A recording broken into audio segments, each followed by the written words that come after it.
Welcome into New York City. I am Bill Reiter. This is Reiter's Block, and we got a great show for you. UCF coach Johnny Dawkins going to be on the program. A lot more LeBron James angst to make sense of, and it's franchise tag day in the NFL. We'll give you some insight on that and much more beginning right now.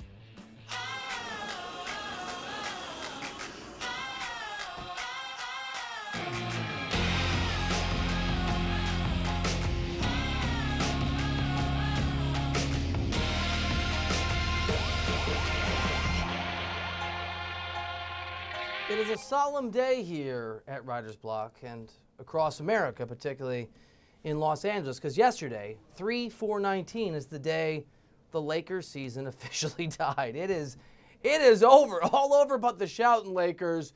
Newsflash, LeBron James and the purple and gold are not making the playoffs. A lot went wrong. Let's take a moment to try as best we can to make sense of it. And we'll start where you usually have to look. It's an excuse that's used by coaches and players trying not to take the blame, but it's also often a big part of the reason teams underperform, and that's the injuries. And certainly the Los Angeles Lakers, if not injury-riddled, at least a lot of injuries over the course of the season. Rajon Rondo missed more than 30 games. Lonzo Ball, I actually think is a really important part of what they do, especially defensively, has missed, 17 and counting. LeBron James missed 17 games this year. That's a ton. Brandon Ingram missed 12. This is a Lakers team that never really got their mojo, never got consistent in terms of their rotations, and weren't healthy, especially in the most important way possible, LeBron James. When your job is to carry a mediocre team, which is LeBron's job last year, this year, many years, you have to be healthy enough to be able to do that. You certainly have to be on the floor. But it's not just the injury bug. There is plenty of blame to go around. And there's a strong case, if you're looking to place the blame squarely at one person's feet, that belongs with Magic Johnson, the president of operations. His GM moves are nothing short of disastrous since he took over for Jim Buss. The Kentavious Caldwell-Pope contracts, plural, have been brutal. Bad player, unimpactful player, big amount of money.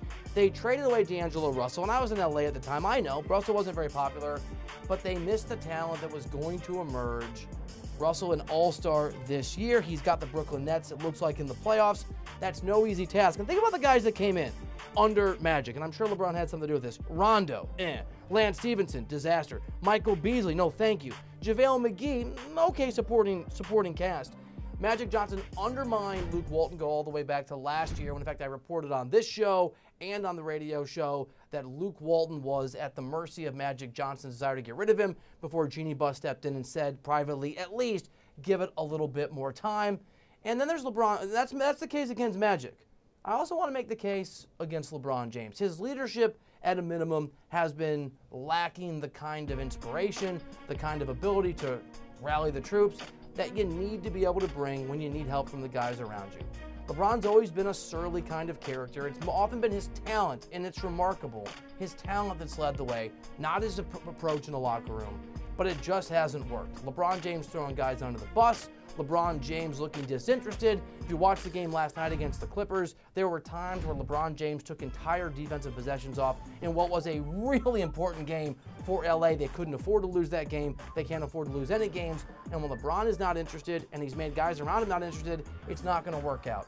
I also think we're kind of sleeping on the Anthony Davis debacle. The decision by LeBron, his agent / good buddy, Rich Paul, also Anthony Davis's agent, to try and pull off the perfect collusion crime. Go all the way back to January, the end of January, January 28th, when Anthony Davis, his agent, Rich Paul, let the Pelicans know, actually let reporters know he didn't want to come back, and the Lakers have since then been an utter disaster. 4-10 over that stretch since AD made that announcement. Everyone knew AD wanted to be a Laker. The Lakers in that moment, 26-24, and just 2 games behind that A spot. There was a lot of basketball at that point. You had a group of guys who probably believed that LeBron was going to lead them. And then you had, in Indianapolis, the fans chanting to Brandon Ingram and others, LeBron wants to trade you. And the reason it hit so close to home is because it was true. LeBron wanted to trade him. LeBron, at least in the eyes of that young group, betrayed those guys, didn't want those guys around, and they have utterly and totally given up on LeBron James, like sometimes you do on a head coach you just don't want to be around. And there's an interesting compare and contrast to this year's Lakers team versus last year's Cleveland team. That Cleveland team last year made an NBA Finals, made its way through the East. I know they went 7 against Boston and got swept by the Warriors, but they still made the Finals. This year's Lakers team is better. They're more balanced. They're more interesting. I'll take Kyle Kuzma over almost anybody on that Cleveland team. I'll take Brandon Ingram over almost anybody on that Cleveland team. I told you I like Lonzo Ball, especially what he's done at times defensively. Jordan Clarkson, one of the most impressive cast of characters, supporting players on that Cleveland team last year, was a Lakers cast-off. And yet this team, how they've been managed, how they've been coached, we'll get to Luke Walton in a second, how they've relied on guys like Rondo and at times Lance Stevenson, has put together the worst offensive rating in the history of LeBron James' career. 22nd also LeBron's rookie year, but just a little bit worse this year. Think about that. This is the worst offensive output that LeBron James has ever been a part of, and he's still having a year where it's somewhere in the neighborhood of 27, 8, and 8. It's actually a little bit better than that. So LeBron's playing well. He's just not leading. The guys don't want to be a part of this team, and of course Luke Walton's the guy that's actually going to get blamed. And I understand that. I get why. Magic Johnson didn't want Luke there, didn't hire Luke, and Luke is not going to be there on April 15th or 16th when the regular season comes to an end. It's going to be over. Luke and LeBron don't get along. Luke and Magic don't get along. LeBron and his teammates don't get along. It is absolutely a disaster, and it adds up to this, the most disappointing, by far, moment in LeBron James' career. This is worse than early in his career when he's trying to figure out how to be in the NBA, worse than that collapse against the Mavericks in the 2011 NBA Finals. At least he made the Finals. Worse than being dominated last year by the Warriors. LeBron had to carry that team on his back. This is LeBron James, supposedly at the peak of his powers still, unable to get a pretty mediocre team, but still by LeBron standards, not a terrible, absolute train wreck into the postseason. It's unacceptable. And we're not getting carried away here. The odds they're going to make the postseason are absolutely astronomical. Our friends over at Sportsline give them a 1.1% chance, the Lakers, of making the playoffs. If you happen to go to Vegas, you'll see the odds at 6-1. And if you're making some bets off book, offshore, you might even see 9-1. Get a load of this schedule. The Lakers can't afford to lose a single game. They still have the Nuggets. That's a loss. Boston. That's a loss. At the Raptors. At the Pistons. At the Bucks. At the Jazz. At the Thunder. Against the Warriors. And it's not like the Bulls or the Knicks make you feel confident after that Los Angeles Lakers team lost to the lowly and woeful Phoenix Suns, who were searching for that 13th win when that game went down. This is a change into the guard. This is a changing of a basketball era. We all thought, or at least I thought, that the Warriors' stranglehold on the game would go away before LeBron was able to win every series he played until he got to the Warriors, but it's the other way around. And to put it in perspective, the last time that LeBron James was on a team that didn't make the postseason, 50 Cent's Candy Shop was the top song in America. That song does not hold up. I listened to it this morning. The Interpreter, pretty good movie actually, starring Sean Penn and Nicole Kidman, was the #1 movie in the country. Netflix was still shipping movies to people in the mail, hadn't started its streaming service yet. Uber didn't exist. And just to give you, put a face to how long is gone from the last time LeBron James wasn't playing postseason basketball, this is producer Rob today, one of the many talented people behind the show with his girl, who gets it done. And this is producer Rob the last time LeBron James was at home in the Oh, what a cutie!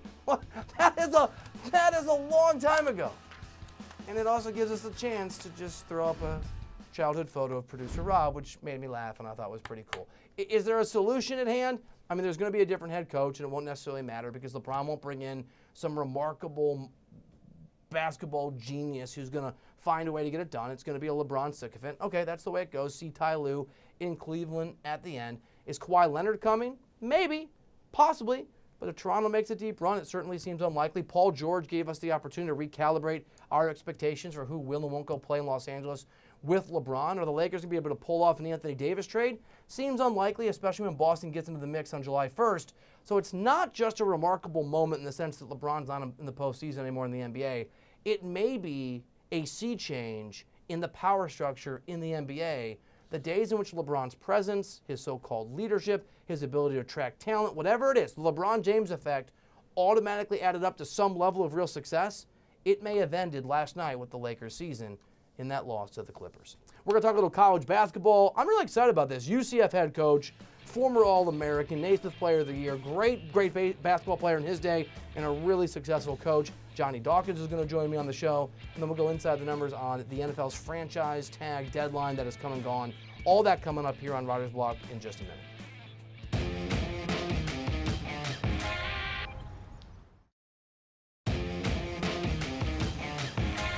All right, welcome back into New York City. It's Writer's Block with me, Bill Reiter. Thank you for being here on CBS Sports HQ, your home for streaming sports. Thrilled to be joined now by UCF men's basketball coach Johnny Dawkins. Coach, thank you.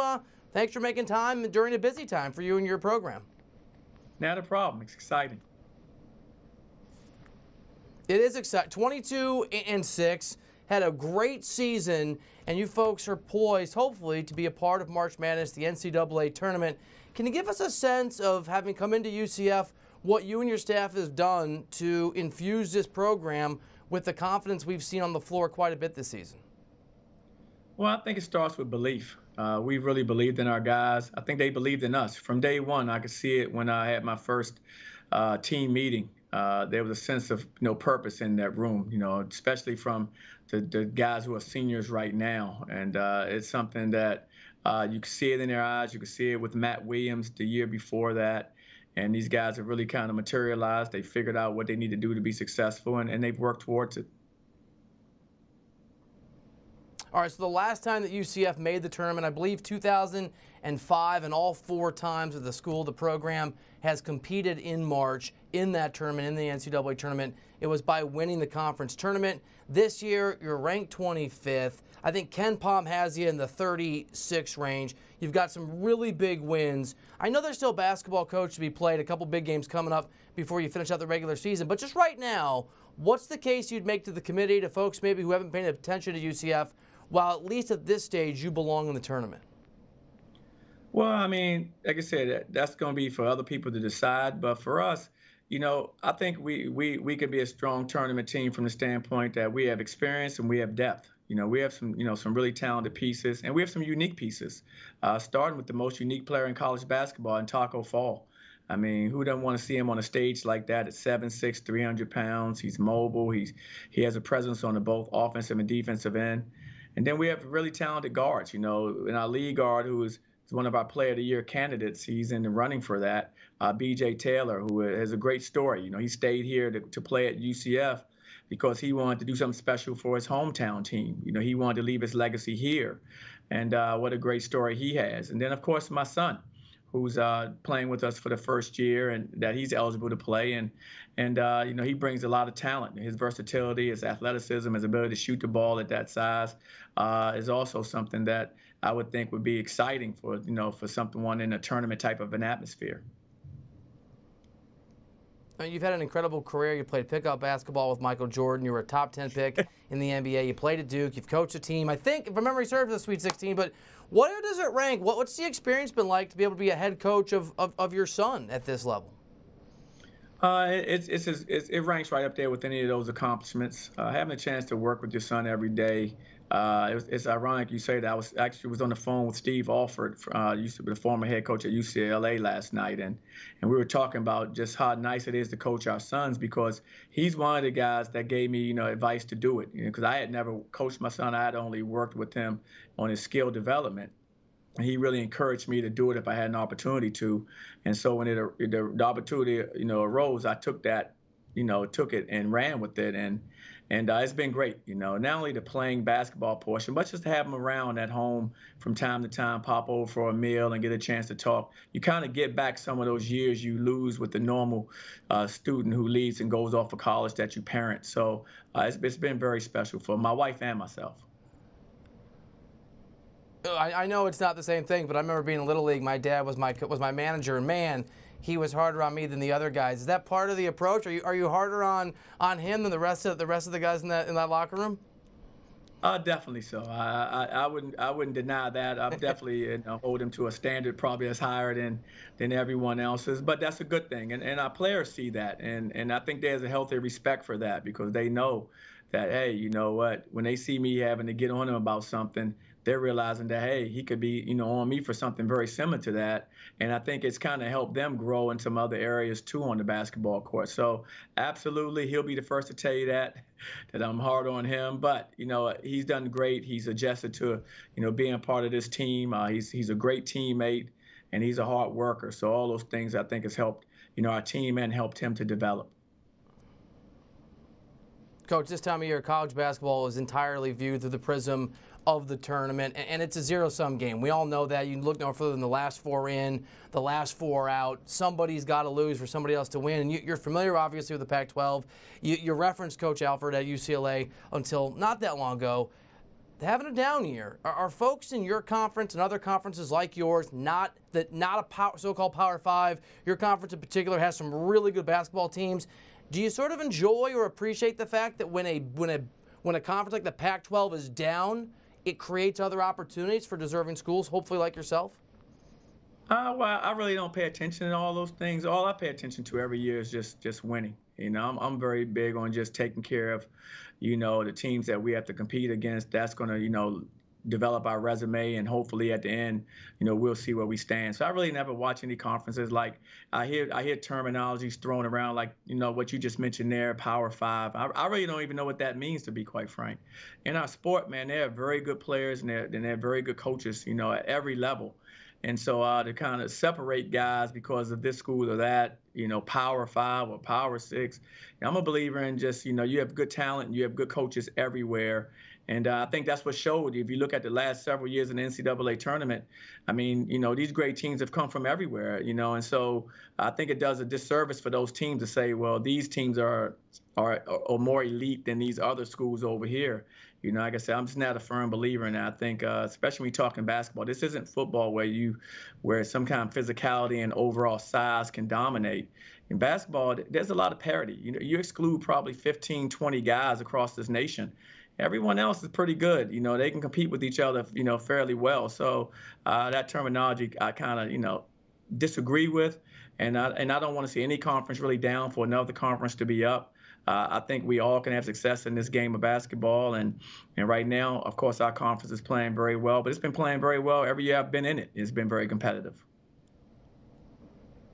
Well, to your point about excellence spread across all college basketball, your program, your team has 2 monster games and monster challenges ahead of you. Number 20, Cincinnati, and then Temple. Those are good basketball teams. Do those feel to you and your program with the goals that you have like must-win games over the next couple games? Well, we have to play well in those games going forward. We're trying to compete for a conference championship. We're in third right now in that race. And mathematically, we can still be there if everything fell right for us. So that's our focus. For us, the first focus is solely on Cincinnati. I mean, they're a terrific team. They're having a great year.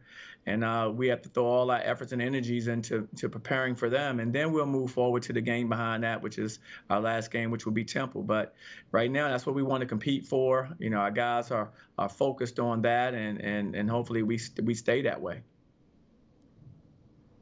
Yeah, that Cincinnati team is a really good basketball team, and you played them tough last time around. In fact, you had a lead with, I think, 4 or 5 minutes left in that game. Good game. Cincinnati got the best of you guys. As you look at the tape, as you look back at that showdown, what do you want your guys to do this time around to try to get the win? Well, we have to play better than we played in that game, of course. I mean, they were terrific on their home floor. We have to do a better job of taking care of the basketball. I thought we had like 15 turnovers in the first half. And that's no exaggeration, 15 turnovers in the first half. And that's difficult to overcome. And so we have to value the ball a little bit better than we did in that game, of course. And we have to rebound the ball better as well. I think those are 2 things that are things that we have to do to give ourselves a chance because, like I said, they're a very good basketball team and a storied program. Coach, your career in basketball, it really runs the spectrum of the sport. You played for Duke, Naismith Player of the Year, I think 2-time All-American, top 10, I think 10th overall draft pick to the Spurs. You've had a very successful coaching career. Now you're at UCF. I'm very curious your perspective on the so-called one-and-done rule as the NBA talks about the possibility of allowing high school players to go straight to the NBA maybe in a couple years. That's a difficult one, because I'm a believer that players should have the right to enter the draft when they choose to out of high school. And the reason I say that is because I know there are going to be some young men that it doesn't really work out for, but I don't think you should penalize the players that it will be great for. Players like a Kobe Bryant, players like a LeBron James. Players like potentially some of the players that may come out this year after being one and done that could have just come straight out of high school and they maybe had an amazing impact on the professional game. So I think this isn't football where the physicality, plays such a part in the game where maybe players aren't as ready. Physically, you can find players that come out of high school that can adjust to the NBA style of play, rather quickly, and especially the ones that we're watching right now, some guys that are phenoms in our game. I mean, those players should have the right to choose when they want to come out and compete at the highest level. Coach, an absolute pleasure. Coach Johnny Dawkins, congrats on your success. Best of luck to you and your team over the next week and hopefully next several weeks. Very much appreciate you, sir. Hey, thank you. I really appreciate being on. Enjoy the conversation. I love this time of year. It's good. Those are good. UCF's a real good team. So is Cincinnati, so is Temple. Some good basketball on tap, not just in that conference, but across the country going forward. Really appreciate Coach Dawkins' time here on the show. Haven't hit any NFL yet. We know there's a combine going on. We know that it's over. We know it's tag day in the NFL. That deadline is come and gone. We're going to go inside the numbers on the NFL tag situation. Those players that got the franchise tag, those that did not, and what it means when we come back to the program Writer's Block here on CBS Sports HQ in just a minute.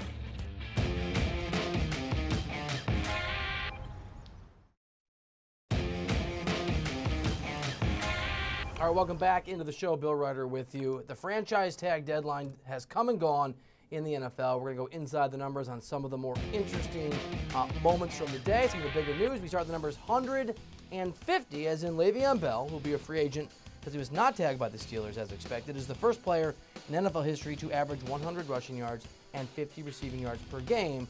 He did this in the 2016 season. Next up is number 33. This one is mind-boggling to me. The Giants reportedly told Landon Collins today that they will not use the franchise tag on him and they will let him become a free agent.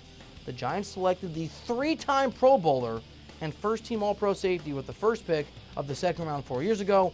When they traded up to get him, would have cost them just a little more than $11 million for that commitment. Again, baffling. How about the number 4? Another surprise player that will not get tagged is Collins' Alabama teammate, C.J. Mosley. The Ravens told him they will not use the tag on him.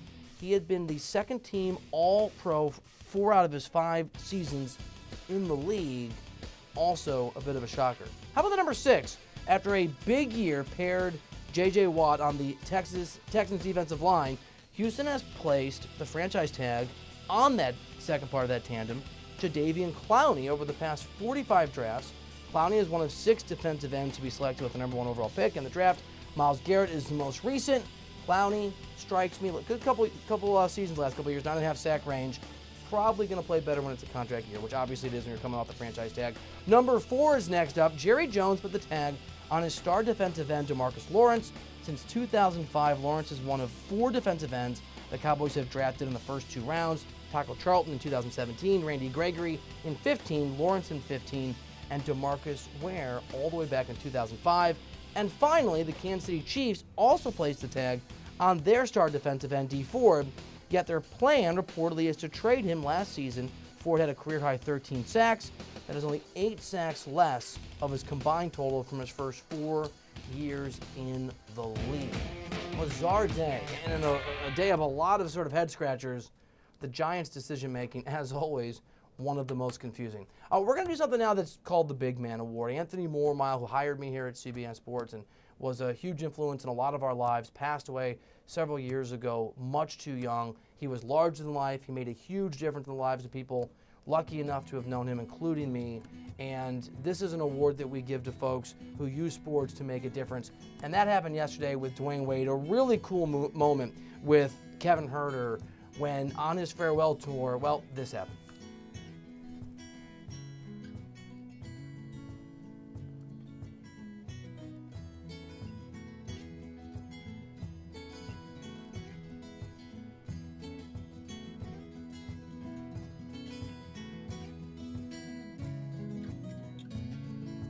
Congratulations, Dwayne Wade. It's easy to forget sometimes the influence that guy had on so many young players.